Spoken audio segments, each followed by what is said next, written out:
Lots of ways to do it. In fact, 99% and 1% wasn't in the media a year ago.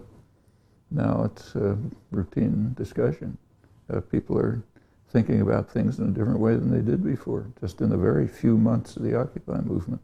Actually, there's some polls on it, which maybe you've seen. There was I think a Pew poll, which asked people, has been asking people at various times, what do you think about inequality?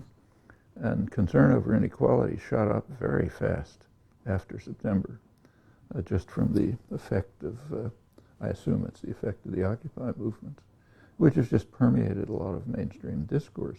Now that can be co-opting too, so sure, powerful systems will try to incorporate what they see as working and turn it to their own needs, whether it's human rights or you name it. Of course, that's what they'll try to do.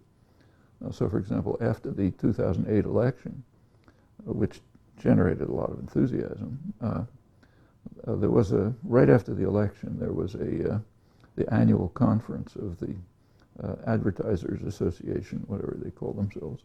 And every year they give a prize for the best marketing campaign of the year. And that year they gave it to Obama. He beat out Apple computers. And if you take a look at the business press right afterwards, which was interesting, they quoting executives, CEOs, and so on, and they're very excited about it. They said this is a new model for how we can behave to the public and in the boardroom and so on. We can use this model that worked so well at deluding people in the 2008 election. So sure, they not only ran it, but they learned lessons from it. The use of human rights is quite an interesting case, but it's true of just, like there was a huge anti-nuclear movement in the early 1980s. It was, like 80 huge demonstrations, millions of people try to get rid of nuclear weapons. And the Reagan administration cleverly co-opted it. They came out and said, yeah, great idea, we're all with you against nuclear weapons. Let's have Star Wars. That's how they got the Star Wars thing through, and they defused the movement. Made it sound as if it was opposed to nuclear weapons. Of course, we know what it was, but of course they're going to do that. And can you change the discourse? Sure. I mean, I don't know what I mentioned about the meeting with Lula. I don't know what you were quoting from, but it was kind of interesting.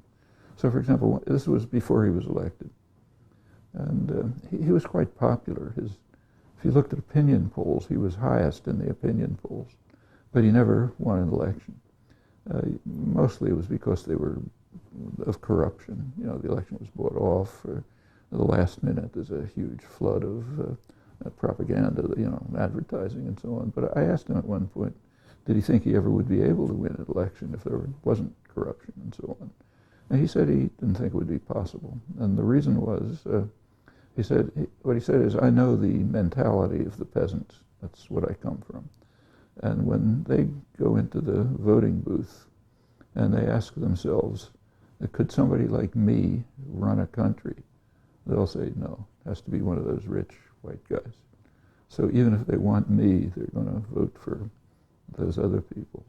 A couple of years later, he won. The mentality changed. And it's changed all over Latin America. Indigenous people, poor people, it's just a radical change. So of course it can be done. And the kind of thing that he took me to see in the suburb, which you mentioned, is one of the ways in which it can be done. And there are plenty of others. I mean, in Bolivia, around the same time, about 10 years ago, the mobilization on the effort to privatize water led to a real revolution in the country. The first time, hundreds of years, that the indigenous population has been able to enter the political arena and take over political power. It's kind of interesting the way the governments are reacting. The governments and the corporations still want to privatize water, but they learned that the Bolivian method is dangerous because it led to practically a revolution. They threw out the big corporations and so on. So I was in southern Colombia recently visiting villages, and What the government of Colombia is apparently trying to do is to pick the villages off, or the regions off, one at a time. So if you come into some poor, remote, endangered villages and you give them a line about how great the water will be if we just buy your land up there where the virgin forest is, you can maybe get them to accept it. Although strikingly they're resisting. They're organizing and resisting. But these things, class, from the point of view of the rich and powerful, class war never stops. It's permanent. They're involved in a constant, bitter class war, very self-conscious. They want everybody else not to participate, but they're always taking part, carrying it out. That's why they're rich and powerful.